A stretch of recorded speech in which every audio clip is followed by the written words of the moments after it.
हल्द्वानी के बनभूलपुरा में बीते 8 फरवरी को उपद्रव और दंगे के बाद कर्फ्यू को 8 दिन हो गए हैं। इस बीच पुलिस अब दंगाइयों की गिरफ्तारी के साथ ही अपनी जांच को नए एंगल की तरफ मोड़ दे रही है। वरिष्ठ पुलिस अधीक्षक प्रहलाद नारायण मीणा का कहना है कि 8 फरवरी के दिन नगर निगम और पुलिस की टीम पर हमला करने वाली महिलाओं को भी चिन्हित करने का प्रयास किया जा रहा है, क्योंकि घटना के दिन बड़ी तादाद में महिलाओं ने विरोध किया और पत्थरबाजी भी की थी। देखिए, उपद्रव में उस दिन जब जो सीसीटीवी फुटेज का एनालिसिस हो रहा है उसमें कुछ महिलाएं भी हैं जो पत्थर मारते हुए पुलिस पार्टी पर हमला करते हुए दिख रही है। तो उसके लिए हम लोग इस चीज़ को भी चिन्हित कर रहे हैं कि ऐसी कितनी महिलाएं हैं और उनका बैकग्राउंड क्या है। और इस सारे प्रकरण में हम लोग कुछ डाटा सर्विलांस भी कर रहे हैं, तो उसके माध्यम से ये भी देख रहे हैं कि इन लोगों को अचानक किसने उकसाया और ये लोग किसके कहने से इस तेज़ी से पुलिस पार्टी पर फायरिंग, पथराव या आगजनी घटनाएँ करने लगे। देखिए, इस घटना में जिसके द्वारा जिस भी तरीके का एक्ट किया गया है और जो भी उसके द्वारा इस घटना को कारित करने के लिए हथियार यूज हुआ है, वो उस तक कैसे पहुंचा है, उसकी सप्लाई कैसे हुई है और उसने किसके कहने पे यूज किया है, इन सब चीज़ों को योजना में हम शामिल करें। वाहनों की वीआईपी नंबर पाने के लिए लोग दिल खोल कर पैसा खर्च कर रहे हैं, जिससे राज्य सरकार को अच्छा रेवेन्यू मिलेगा, जो कि जनता के हित में इस्तेमाल किया जाएगा।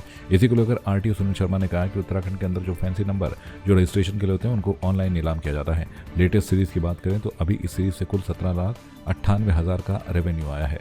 ये ऐसा है कि हमारे यहाँ उत्तराखंड के अंदर फैंसी नंबर्स जो होते हैं रजिस्ट्रेशन के, उनको ऑनलाइन माध्यम से ऑक्शन किया जाता है।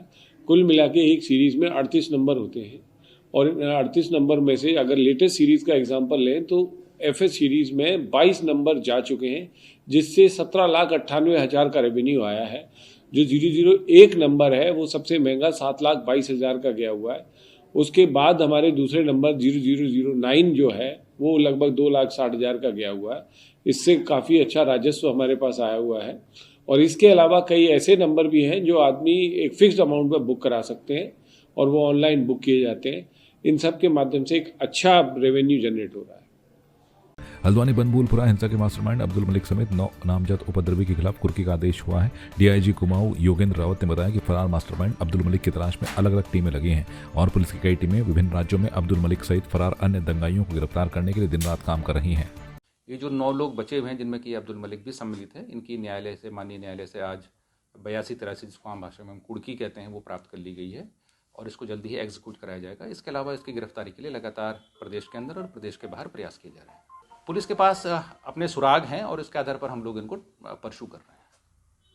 हल्द्वानी के बनभूलपुरा में हुई हिंसा को लेकर इंडिया अलायंस और सिविल सोसाइटी ने देहरादून के गांधी पार्क से घंटाघर तक शांति मार्च निकाला। इस दौरान कांग्रेस के प्रदेश अध्यक्ष करण महारा ने घटना को दुखद बताया और मृतकों की शांति की प्रार्थना भी की। साथ ही शासन प्रशासन पर घटना को लेकर सवाल भी उठाए। उन्होंने कहा कि जब इस घटना के इनपुट को लेकर प्रशासन को लेकर पहले ही चेताया गया था, तब ऐसे में प्रशासन क्यों नहीं सजग हुआ। वहीं NCP national council member summer Bhandari ने भी घटना पर प्रतिक्रिया देते हुए इसे दुर्भाग्यपूर्ण बताया।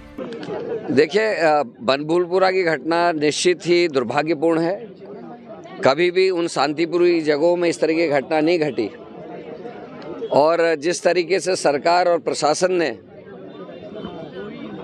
एलआईयू और जितनी इंटेलिजेंस है उनकी दी हुई रिपोर्ट्स को संज्ञान में ना लेते हुए कार्रवाई की, उसमें एक बिंदु बहुत ज़बरदस्त है जो मैं देख रहा था, बीबीसी ने भी अपनी खबर में दिखाया है, जिसमें एलआईयू ने रिपोर्ट दी है कि रात्रि के समय में या साँझ में ये कार्रवाई नहीं होनी चाहिए, सुबह के समय में हम इस कार्रवाई को करें, नहीं तो माहौल ख़राब हो सकता है। उसको भी नहीं ध्यान दिया गया और जिस तत्परता से मुख्यमंत्री ने वहाँ चौकी खोलने का काम किया, उसी तत्परता से अगर वहाँ सरकारी कर्मचारी अधिकारी जिनकी वजह से ये घटना घटी है, जिनकी अदूरदर्शिता के कारण ये चूक हुई है, लोगों की जान खतरे में गई है और कई लोग मरे हैं, उस अधिकारी के खिलाफ अभी तक कार्रवाई नहीं हुई।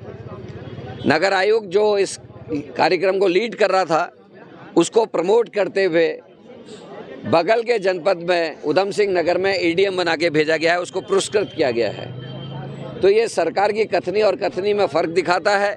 मेरा सीधा ये कहना है, जो लक्ष्य लेकर यूसीसी को लेकर जिस लक्ष्य को लेकर चले थे वो पूरी तरीके से नाकाम रहा और इनकी रिपोर्ट्स ने ये कहा कि इसका फ़र्क आम लोगों में नहीं है, कोई चर्चा तक इसकी बात की नहीं हो रही है। तो सेकंड फेज में ये वाली घटना को अंजाम दिया गया और जो लड़ाई प्रशासन और पब्लिक के बीच में थी, वो लड़ाई को हिंदू मुसलमान के रूप में प्रसारित करने की कोशिश सरकार कर रही है, जो निश्चित ही बहुत ज़्यादा निंदनीय है। जिन लोगों को चोटें आई हैं, जिन लोगों की मृत्यु है, उन सभी के परिजनों के संग हम लोग की संवेदनाएं हैं। और उम्मीद करते हैं कि आगे को लोग शांति रखेंगे और ऐसी घटना दोबारा नहीं होगी। देखिए, घटना बड़ी दुखद और दुर्भाग्यपूर्ण है। उत्तराखंड जैसे शांत क्षेत्र में इस तरीके की घटना नहीं हुई। 5 से 7 लोग जैसे प्रशासन बता रहे हैं मारे भी गए हैं इसमें। और वो कौन लोग हैं? वो जो काम हाथ से काम करते हैं, मजदूर वर्ग तबका है, गरीब तबका है। ऐसी ज़मीनों पर, नजूल की भूमि पर आप देखें तमाम मलिन बस्तियां बसी हुई। हिंदुस्तान में 80% जनता ऐसी भूमियों पर काबिज है।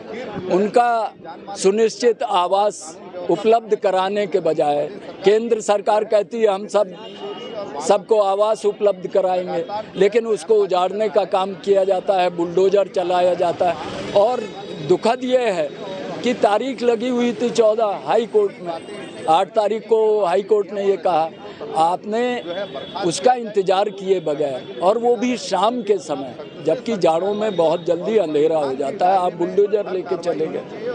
आप वहाँ के मुअज्जिज़ लोग जो सीनियर लोग थे उनसे बातचीत करते, शांतिपूर्ण तरीके से इस मामले का हल निकालते, लेकिन मुझे लगता है ये सरकार और प्रशासन की पूरी असफलता है और उससे प्रदेश का माहौल और फिजा बिगड़ी है। हम लगातार अपील कर रहे हैं शांति और सद्भाव बनाया जाए, और आज का जो हमारा प्रतिरोध है, जो आंदोलन है, वो इसी पर है कि स्थितियों को नॉर्मल किया जाए और बातचीत के माध्यम से स्थायी हल निकाला जाए।